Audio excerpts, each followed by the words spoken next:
ভোটারদের মধ্যে খুব আনন্দ দেখা যাচ্ছে, আমাদের মধ্যেও খুব আনন্দ আছে ভিতরে। সবকিছু মিলিয়েই একটা আনন্দের মধ্যেই আছি। দিন যত বাড়ছে তত কনফিডেন্টও বাড়ছে।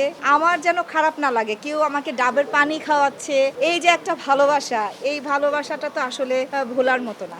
আমি জয়ী হওয়া মানে আমার মায়ের জয়ী হওয়া। যদি জয়ী নাও হই, তারপরেও আমার মায়ের তো একটা ভিতরে একটা শান্তির একটা ব্যাপার থাকবে যে না, আমাদের মনোনয়নপত্র জমা দেওয়ার পর দুই প্যানেলেরই মনোনয়নপত্র জমা দেওয়ার পর উৎসব আর আমেজটা অনেক বেশি বেড়ে গেছে। ভোটারদের মধ্যে খুব আনন্দ দেখা যাচ্ছে, আমাদের মধ্যেও খুব আনন্দ আছে ভিতরে। আর একটু কষ্ট হচ্ছে অনেক, এক হচ্ছে প্রচন্ড গরম, আর হচ্ছে এর মধ্যে অনেক দৌড়াদৌড়ি করতে হচ্ছে এদিক সেদিক। তো সবকিছু মিলিয়েই একটা আনন্দের মধ্যেই আছি। কনফিডেন্ট তো দিন যত বাড়ছে তত কনফিডেন্টও বাড়ছে। ভোটারদের ভাত খেতে খেতে অনেক দেরি হয়ে যাচ্ছিল, সবার খাওয়া শেষ।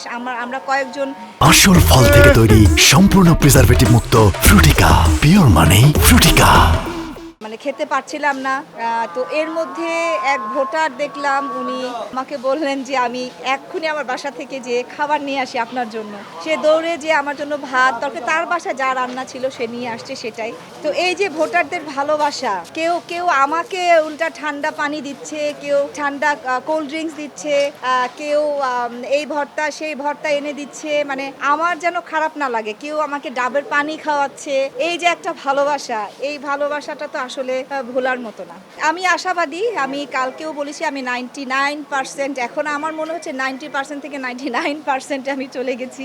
আর বাকিটা তো আসলে ভোটের পরে বোঝা যাবে। তবে হ্যাঁ, আমি যদি জয়ী হই সবচাইতে বেশি খুশি হবেন, আমি জয়ী হওয়া মানে আমার মায়ের জয়ী হওয়া, উনি বেশি খুশি হবেন।